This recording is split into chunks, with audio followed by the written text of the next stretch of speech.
조혁 증인 언제 입국했죠?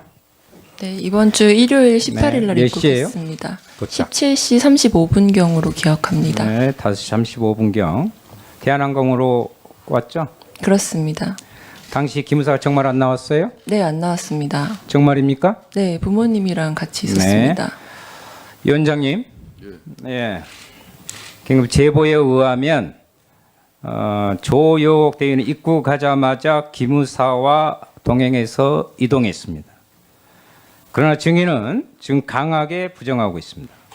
이 이중 여부를 확인하기 위해서는 12월 18일 오후 5시 35분 대한항공에서 내린 조혁 대위의 동선을 파악할 필요가 있어서 CCTV 확인을 해가지고 인천공항에 당일 CCTV 사본을 제출할 수 있도록 먼저 요청드립니다. 자료 요청입니다.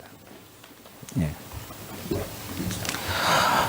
조혁 증인, 네, 저도 목포에서 왔어요.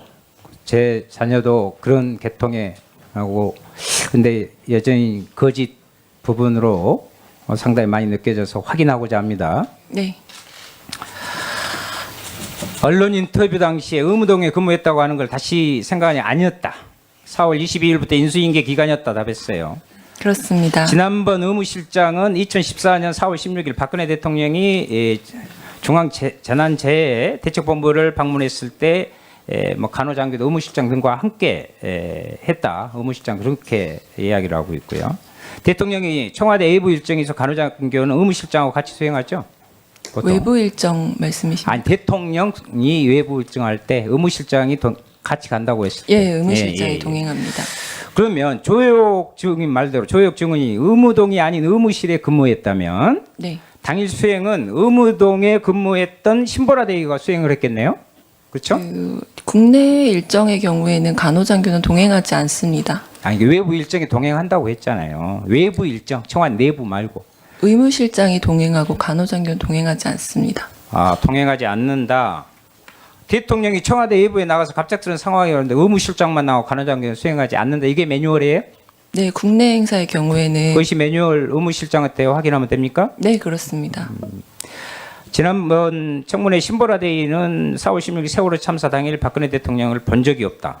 그럼 조혁 증인이 아니면 신보라 증인 둘 중에 하나가 거짓말을 하고 있는 건데 본 의원이 보면 조혁 증인이 거짓말하고 있다는 생각밖에 안 든다 이 말이에요. 조혁 증인. 지난 20일 전이에요. 11월 30일 언론 인터뷰에서 의무동에서 근무했다고 했죠. 그렇습니다. 인수인계 중이었다고 그러니까요. 얘기했습니다. 그런데 아까는 의무동이 아닌 의무실이라고 말을 바꿨어요. 그렇습니다. 20일 만에. 조혁 증인. 세월호 참사 당일 사고 소식을 언제쯤 들으셨죠? 그때 거의 점심시간 때쯤이었던 것 그때 같습니다. 심정 어땠어요? 안타까운 기억에 남는 큰 사고였죠? 그렇습니다. 네. 11월 30일 조혁 대위의 그 증인의 언론 인터뷰에 봐보세요. 조 대위 의무대가 근무한 것이 그렇다. 청와대 근무할 때 신대위와 같이 근무했냐는 질문에 아주 똑부러지게 아주 당시 신대위와 제가 인수인계 기간이었다. 청와대는 의무동과 의무실 두 개로 나뉘었는데 인수 기간 후 각자 다른 거 일했다라고 답변하고 의무동에서 근무한 것이냐 그 질문에 그렇다 하고 답변한 20일 전입니다. 신대위는 의무실에서 근무한 거 아니냐는 추가 질문에도 신대위와 당시 의무동에서 인수인계 기간이었다라고 명확하게 답변합니다. 누가 봐도 인터뷰 당시에는 명확한 기억을 가지고 대답했다고밖에 보이지 않습니다. 예. 그런데 이제 와서 당시에 기억이 잘못되었다고 이야기할 수 있어요? 그 언론의 집중이 자기가 이야기해놓고 20일 전에 지금 인터뷰예요. 증인. 2014년 4월 10일 온 국민이 잊지 못하는 참혹한 참사가 발생한 날이에요. 증인 또한 세월호 참사 당일 박근혜 대통령 행적에 대한 비밀을 풀 사람으로 지목되면서 여러 언론으로부터 주목되었던 사람이었죠. 그렇죠? 그리고 스스로 인터뷰를 자청했다고 했습니다. 그런데 이 중요한 기억을 인터뷰할 때 착각했다? 이해가 되세요? 이해하리라고 봅니까? 그 당시에는 확인할 수 있는 방법이 없었습니다. 본 의원은 명백한 거짓말이라 이렇게 거짓이 봅니다. 아닙니다. 다시 묻겠습니다. 12월 18일 일요일 오후 5시 35분 대한항공으로 입국하고 기무사를 만나서 갔습니까? 안 갔습니까? 안 갔습니다. 인천공항 CCTV 확인하면 다 나옵니다. 네, 그런 적 없습니다. 기무사에 가서 기억 조작하고 나온 거 아니에요? 아닙니다. 기무사랑 어떤 아주 접촉도 정확하게 없었습니다. 조작의 냄새를 풍기는 이야기들을 계속해 나가고 있습니다. 저는 조혁 대의를 간호장교로서 그렇게 보지 않았었습니다.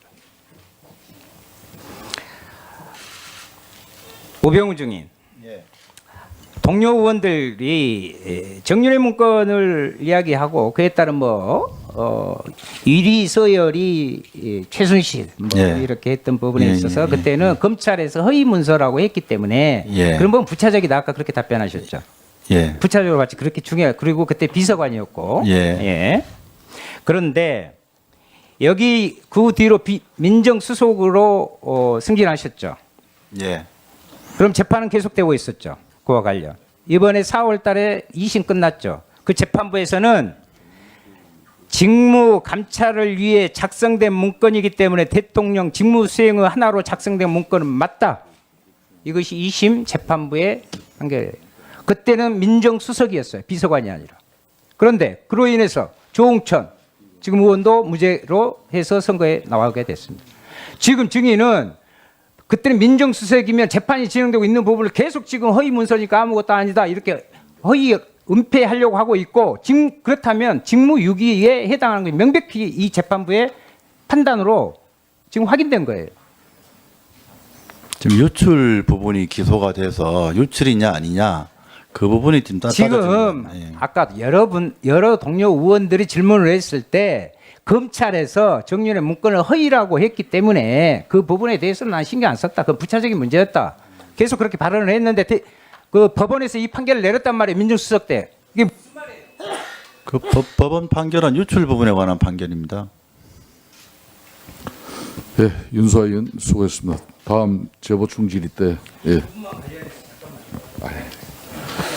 이거 확인을 좀 해야 될 것 같아요. 자, 유출 문건, 이 문건에 대해서 직무 감찰이 민정수석 임무 중에 하나예요.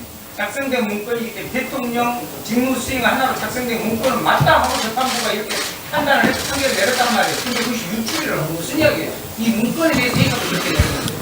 아니 유출 사건에 대해서 기소한 결과 재판 결과란 말씀입니다.